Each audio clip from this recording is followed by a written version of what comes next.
L'État peut se définir comme étant un ensemble des structures. Et quand je parle de structures, je vais parler des pouvoirs qui incarnent même l'État, le pouvoir législatif, exécutif et judiciaire. Donc, comme un ensemble des structures du pouvoir politique chargé d'organiser une société en incarnant la souveraineté. L'État ne désigne pas la société en elle-même, donc le corps social, mais le pouvoir s'exerçant sur les individus.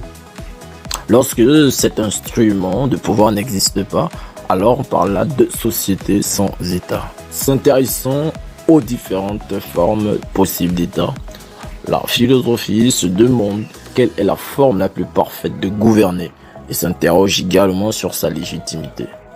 L'État est-il absolument nécessaire? En ce cas, quelles sont les conditions de son efficacité en matière de droit et de justice? Oui, on peut penser que l'État, comme un instrument de pouvoir exercer sur la société, ne peut qu'incarner l'extériorité de la contrainte. Voilà. Le gouvernement ne semble pas avoir d'autre fonction que de diriger la société en soumettant l'ensemble du corps social. C'est d'ailleurs ce que pense Marx.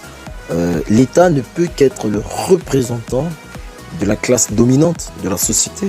Il ne peut par conséquent que vouloir servir les intérêts de cette classe au détriment de la classe opprimée. Donc la liberté et la justice supposeraient une société sans classe et sans État.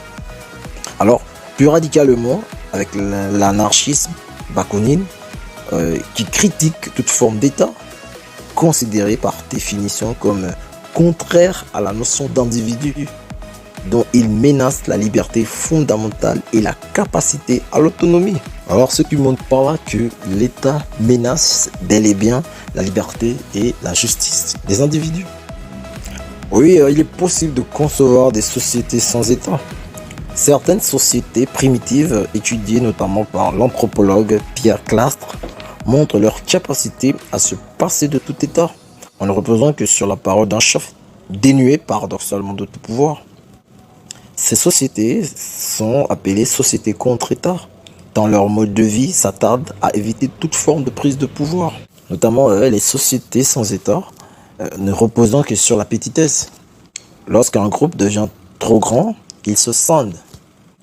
L'extension est comprise comme une menace pour le fonctionnement de ces sociétés, lesquelles, en devenant trop grandes, justifieraient le recours à une autorité et à un pouvoir. En définissant l'homme comme fondamentalement agressif et violent, Hobbes justifie ainsi le modèle du pouvoir absolu, celui capable d'assurer la paix et la sécurité des hommes.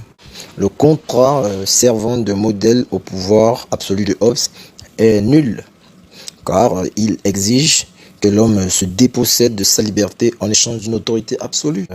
Le contrat social que Rousseau envisage doit au contraire permettre aux sujets, membres d'une société, de s'associer et d'obéir à des lois sans perdre leur liberté. Pour cela, ces lois doivent exprimer la volonté générale et faire en sorte qu'en leur obéissant, les hommes obéissent en fait à eux-mêmes.